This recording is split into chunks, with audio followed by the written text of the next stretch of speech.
Hello everyone, welcome back to my channel BioPoon.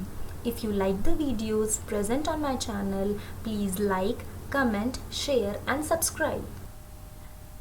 तो आज का हमारा न्यू टॉपिक है रिप्रोडक्टिव हेल्थ। ये हमारा चैप्टर 4 है 12th क्लास बायोलॉजी का और ये हमारी पार्ट फर्स्ट वीडियो है। सबसे पहले समझेंगे रिप्रोडक्टिव हेल्थ मीन्स क्या होता है। तो रिप्रोडक्टिवली हेल्दी होना means healthy reproductive organs with normal function. अगर हम सिंपली बोलें कि रिप्रोडक्टिव हेल्थ क्या है तो मीन्स हमारे रिप्रोडक्टिव ऑर्गन्स हेल्दी हैं और वो नॉर्मली फंक्शन कर रहे हैं। अकॉर्डिंग टू WHO कहते हैं कि रिप्रोडक्टिव हेल्थ होता है total wellbeing in all the aspects. सिर्फ रिप्रोडक्टिव हेल्थ जो है वो सही होना या रिप्रोडक्टिव हेल्थ ऑर्गन्स का हेल्दी होना और नॉर्मल फंक्शन करना इज नॉट रिप्रोडक्टिव हेल्थ। वो कहते हैं कि रिप्रोडक्टिव हेल्थ मतलब सभी aspects, physical, social, behavioural, mental, emotional, सारे एस्पेक्ट्स हमारे हेल्दी होने चाहिए। उन सभी एस्पेक्ट्स में जो पर्सन है वो पॉजिटिव रहना चाहिए। ऐसा नहीं है कि वो फिजिकली तो वो पर्सन हेल्दी है बट इमोशनली वो अनस्टेबल है, सोशल रिलेशंस अच्छे नहीं हैं, तो वो रिप्रोडक्टिवली हेल्दी नहीं कहलाएगा। तो रिप्रोडक्टिवली हेल्दी होना means total wellbeing in all the aspects of reproduction, चाहे वो फिजिकल एस्पेक्ट हो, इमोशनल एस्पेक्ट हो, बिहेवियरल या सोशल एस्पेक्ट्स हो। तो हम कह रहे हैं कि जो लोग फिजिकली और फंक्शनली उनके जो रिप्रोडक्टिव ऑर्गन है वो नॉर्मल फंक्शन कर रहे हैं, नॉर्मल इमोशनल और बिहेवियरल इंटरेक्शन है in all the sexual related aspect, तो इसका मतलब वो पर्सन रिप्रोडक्टिवली हेल्दी है। और इंडिया वर्ल्ड में उन फर्स्ट कंट्री में से है जिन्होंने सबसे पहले एक्शन प्लान्स लाए रिप्रोडक्टिव हेल्थ को लेकर, सोशल गोल्स सेट किए ताकि जो पॉपुलेशन हो वो रिप्रोडक्टिवली हेल्दी हो। तो ये जो प्रोग्राम था फैमिली प्लानिंग का, ये स्टार्ट किया गया 1951 में। अब ये जो फैमिली प्लानिंग प्रोग्राम था इसके अंडर हमारे पास reproductive and child health care program RCH, ये जो मेन प्रोग्राम था इसका एम क्या था। Aim of RCH is creating awareness among people about various reproduction related aspects and providing facilities and support for building a reproductively healthy society। तो जो हमारी RCH है उसका मेन एम ये है कि वो अवेयरनेस फैलाए लोगों में, किससे रिलेटेड, रिप्रोडक्शन रिलेटेड इश्यूज की रिप्रोडक्टिव जो ऑर्गन्स हैं वो हेल्दी कैसे होने चाहिए, कैसे फंक्शन करने चाहिए, और जो भी नॉर्मल डेवलपमेंटल रिलेटेड इश्यूज हैं कि जो चेंजेस होते हैं बॉडी में, तो वो चेंजेस कैसे चेंजेस नॉर्मल हैं और कौन से चेंजेस एब नॉर्मल हैं। और फिर इसके अलावा इंफॉर्मेशन प्रोवाइड करने के अलावा, अवेयरनेस प्रोवाइड करने के अलावा इसका मेन एम था फैसिलिटी प्रोवाइड करना, लोगों को मेडिकल फैसिलिटी देना ताकि लोग रिप्रोडक्टिवली हेल्दी सोसाइटी में रह सकें और या फिर सोसाइटी हमारी रिप्रोडक्टिवली हेल्दी बने। नेक्स्ट, गवर्नमेंट ने RCH प्रोग्राम के अंडर जो स्टेप्स लिए, गवर्नमेंट को मेन एम था कि लोगों को अवेयर बनाना। तो किस तरह से लोगों को अवेयर बनाना है और फैसिलिटी कैसे लोगों तक पहुंचानी है। तो जो पेरेंट्स हैं, रिलेटिव्स हैं, टीचर्स एंड फ्रेंड्स, इन सब का मेन रोल है जो भी इंफॉर्मेशन को डिसेमिनेट करना। डिसेमिनेट मीन्स इंफॉर्मेशन को फैलाना, लोगों तक पहुंचाना। तो जो भी इश्यूज हैं रिलेटेड रिप्रोडक्शन, तो वो हमारे पास कैसे हमें पता चलेंगे, parents, relative, teachers and friends से। तो इस और इनके अलावा गवर्नमेंट ने यूज़ की हमारे टेक्नोलॉजिकल चीज़ें, audio, videos, visual, print media, ठीक है, और नॉन गवर्नमेंटल एजेंसीज जो NGOs हैं, तो ये सभी लोगों में अवेयरनेस फैलाएं और कैंपेन्स करें जहां लोगों को बताया जाए, प्रॉपर इन्फॉर्मेशन दी जाए कि रिप्रोडक्शन जो है वो एक नॉर्मल प्रोसेस है लाइफ का। जो चेंजेस होते हैं अडल्ट प्यूबर्टी से अडल्ट रिप्रोडक्टिवली, जो अडल्ट एक्टिव अडल्ट हैं उनमें किस तरह के चेंजेस होते हैं, तो ये सब इन कैंपेन्स द्वारा लोगों तक पहुंचाया जाए। इसके अलावा गवर्नमेंट ने स्कूल में सेक्स एजुकेशन को कंपलसरी किया, ताकि क्लास 8 से में भी सेक्स एजुकेशन से रिलेटेड चैप्टर्स साइंस की बुक में आपके पास हैं, 8th में भी है, 9th और 10th में भी आप पढ़ते हो, और अभी 12th में भी आपके पास ये चैप्टर्स हैं। इनका मेन गोल ये है कि जो बच्चे हैं वो अपनी बॉडी के लिए अवेयर हो, उन्हें पता हो कि उनमें जो चेंजेस हो रहे हैं वो नॉर्मल है, वो नॉर्मल ह्यूमन बॉडी में होते हैं, कोई एलियन चेंजेस नहीं है कि आप कुछ और बन गए या कुछ और हो गया आपकी बॉडी में। तो जो भी चेंजेस हैं आपको पता चले कि वो नॉर्मल जो चेंजेस होते हैं वो सबके साथ हो रहे हैं, सिर्फ आपके साथ नहीं। क्योंकि अगर कोई बच्चा जो भी, चाहे गर्ल हो या बॉय हो, अगर उसकी बॉडी में जो भी चेंजेस हो रहे हैं, जो हमने प्रीवियस स्लाइड्स में भी देखा, मतलब प्रीवियस चैप्टर्स में भी डिस्कस किया कि primary sex organ, secondary sex organs, तो ये सब कैरेक्टरिस्टिक्स जो आते हैं प्यूबर्टी के टाइम पे, तो कई बार होता है कुछ बच्चे परेशान हो जाते हैं, ठीक है, तो वो इमोशनली और बिहेवियरली अनस्टेबल हो जाते हैं। अगर वो इमोशनली अनस्टेबल होंगे तो उनका सोशल बिहेवियर भी अफेक्ट होगा। तो इस तरह से मतलब they will not be reproductively healthy in future. तो मेन कॉन्सेप्ट सेक्स एजुकेशन का स्कूल में लाने का यही था कि जो भी मिथ्स हैं, जो भी धारणाएं हैं, मिसकंसेप्शन या जो भी इंफॉर्मेशन है गलत बच्चों के पास, वो उन्हें पता चले कि क्या सही चीज़ है और क्या गलत है। इसके अलावा लोगों को प्रॉपर रिप्रोडक्टिव ऑर्गन्स कैसे फंक्शन करते हैं, मेल और फीमेल में कैसे डिफरेंट हैं, ये इन सब के बारे में बताना, नॉर्मल फंक्शनिंग उनकी समझाना, और सेफ हाइजीनिक सेक्सुअल प्रैक्टिसेस के बारे में लोगों को समझाना, और रिप्रोडक्टिव एज में जो चेंजेस हो रहे हैं तो कैसे हाइजीनिक प्रैक्टिसेस मेंटेन करनी है फीमेल को, सैनिटरी नैपकिन्स ये सब यूज़ करना, ये सब छोटी छोटी चीज़ें बच्चों को स्कूल टाइम से ही समझाना ताकि वो अवेयर हों।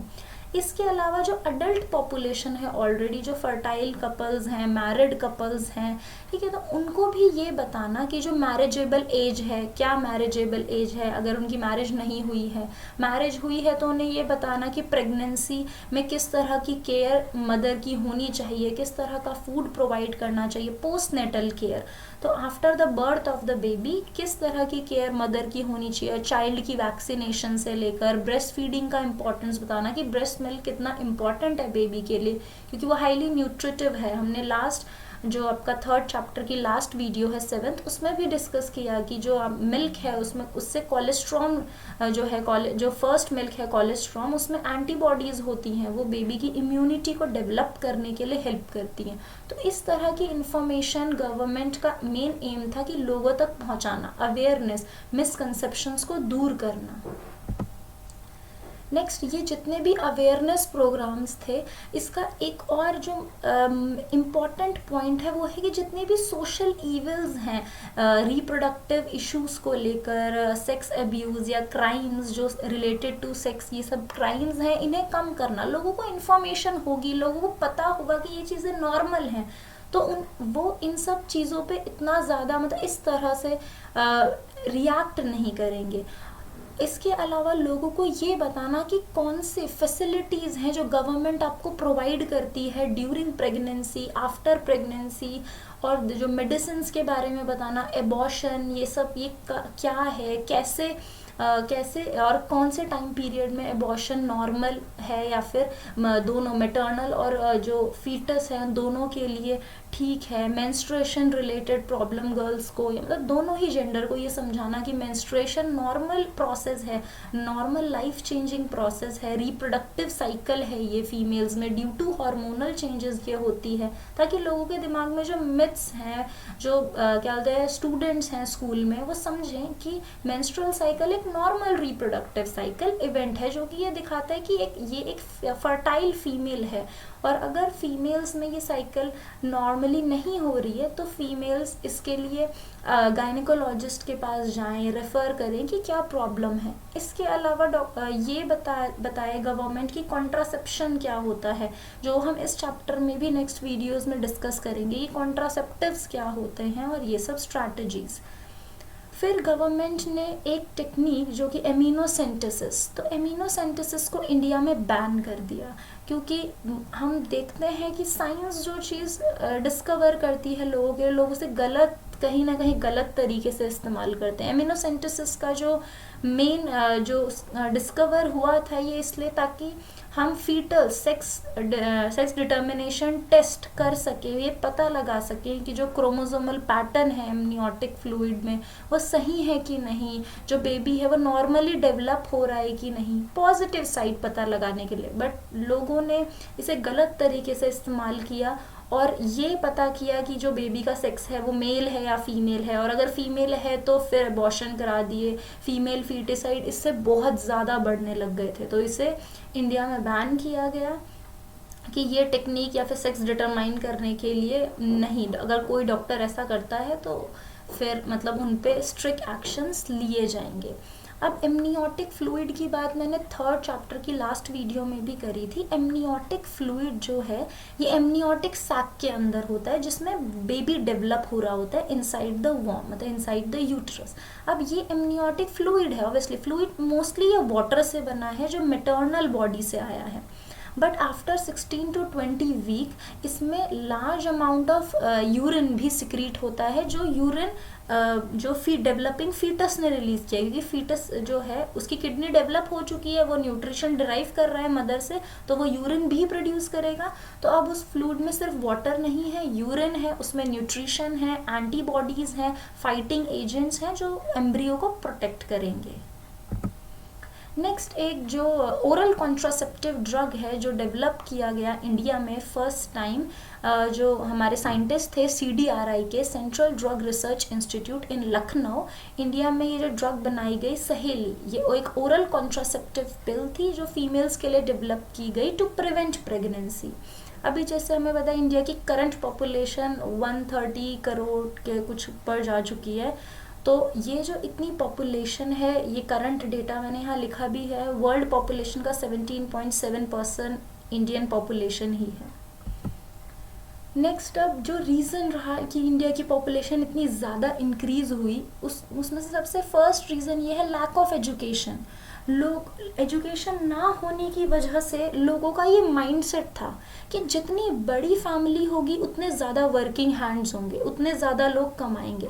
बट लोगों ने कभी ये नहीं सोचा कि अगर मेरी फैमिली बड़ी होगी तो उतने ही खाने वाले लोग भी तो होंगे, खाना भी तो उतने सारे लोगों को खिलाना पड़ेगा। काम करने के लिए तो वो एक स्पेसिफिक एज में काम करने लायक बनेंगे ना।